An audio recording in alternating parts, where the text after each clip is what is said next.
Bueno, ahora en este video vamos a hablar sobre las propiedades de la materia.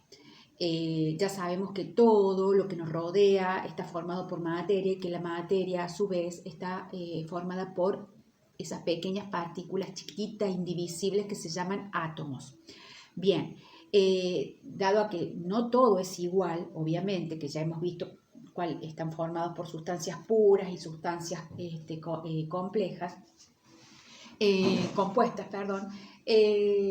tienen características, propiedades. Por ejemplo, el olor, sabor, color.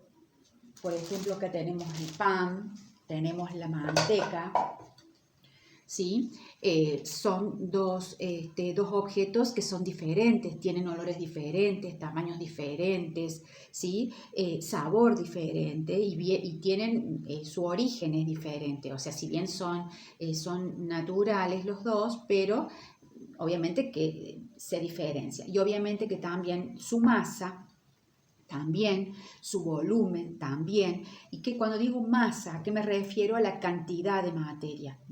Y cuando digo volumen, ¿a qué me refiero? Me refiero a la extensión que ocupa.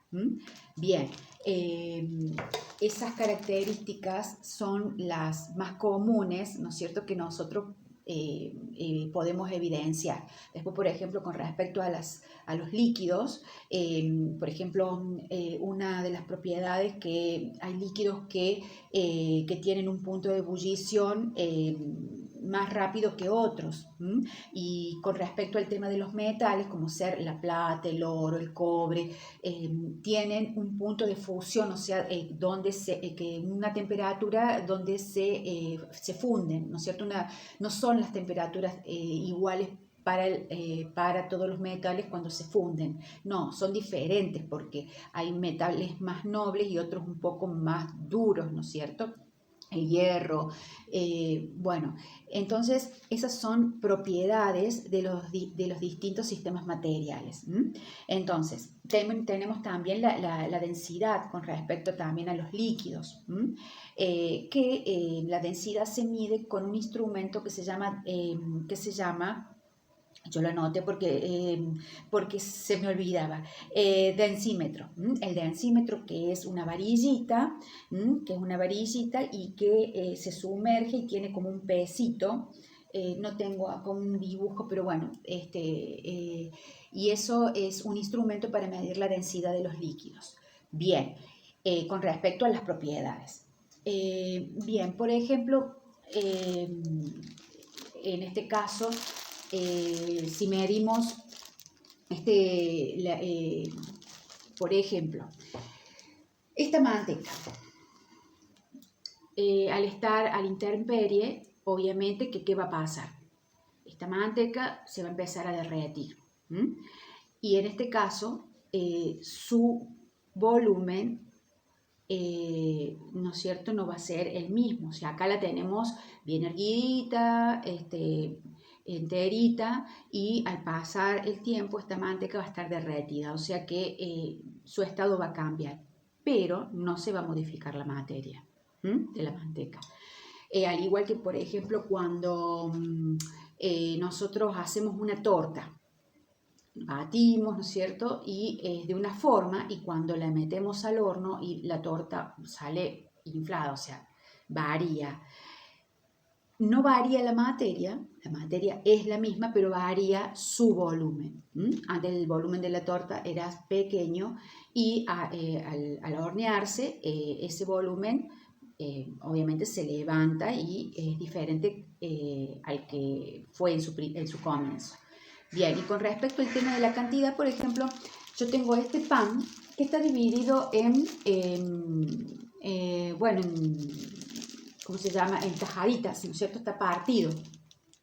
Y yo digo, bueno, si yo lo desarmo, lo pongo en una fuente, varía la cantidad, o sea, va a haber más cantidad que la que está aquí en este paquete encerrado. No va a variar la cantidad, va a ser la misma cantidad. Lo que pasa es que va a variar de la forma que que estaba. O sea, teóricamente este pan cuando fue horneado no estaba cortado así. Y luego se cortó, ¿no es cierto? Obviamente para venderlo de esta forma. Pero en sí este pan fue horneado con un molde de esta medida. Y luego fue cortado en rodajas, pero varió su forma, pero no varió la cantidad, ¿no es cierto?, de materia. ¿Mm? Bueno, a ver qué otra cosita. Bueno, con respecto a la materia, nosotros a la materia la podemos encontrar, yo tengo un apunte para saber con qué tema ir siguiendo. Bien, ahora vamos a ver el tema de los estados de la materia que la podemos encontrar en la naturaleza, o obviamente en la naturaleza o en nuestro medio, ¿no es cierto? Bien, y a la materia la podemos encontrar en tres estados, en el estado líquido, sólido y gaseoso. Bien, ustedes saben bien que en el estado líquido es el agua, ¿no es cierto?, que nosotros consumimos. Y ese agua, por ejemplo, si yo lo pongo la pongo en el freezer, ese agua se va a solidificar y se va a convertir en hielo. Y si a ese cubito de hielo yo lo saco y lo pongo a la intemperie o de pronto lo necesito, por ejemplo, lo necesito porque no tengo agua y necesito calentar agua y bueno, esa agua al hervirse se comienza a elevar el vapor, ese agua que primeramente era sólida, se convierte en líquida y luego en gaseosa, se convierte justamente en gaseoso, ¿bien? En forma de vapor. Bien, esos son los tres estados, ¿no es cierto?, que podemos encontrar en la materia.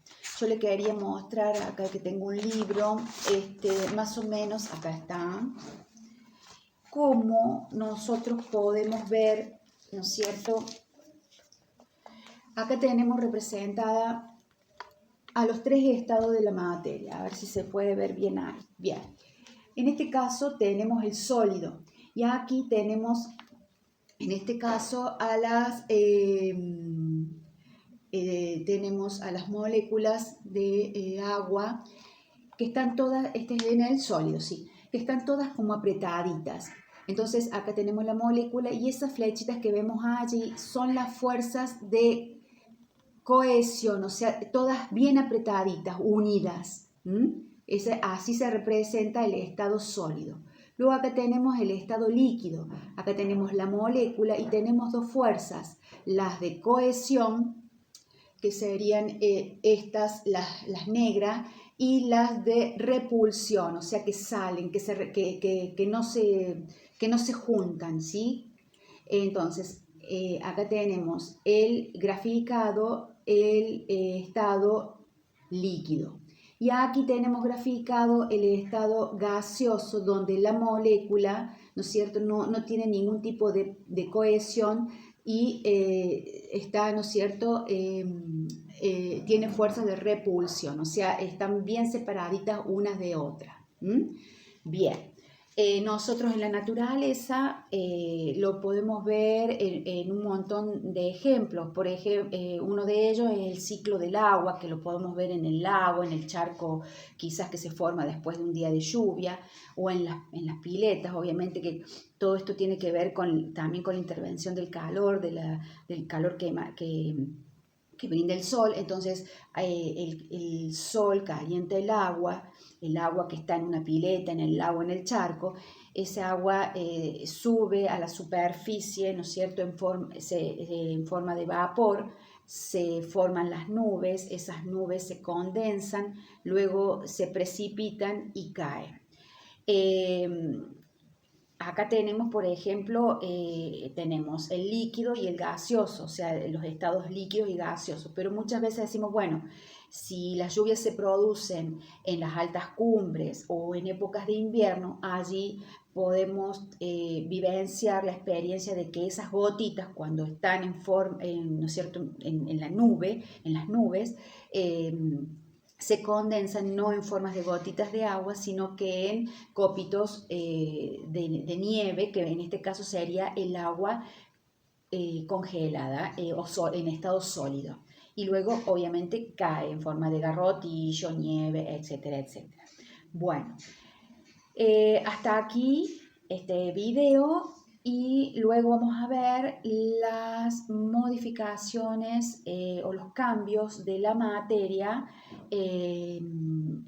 teniendo en cuenta los cambios químicos y físicos que ésta puede sufrir. Bueno, nos vemos.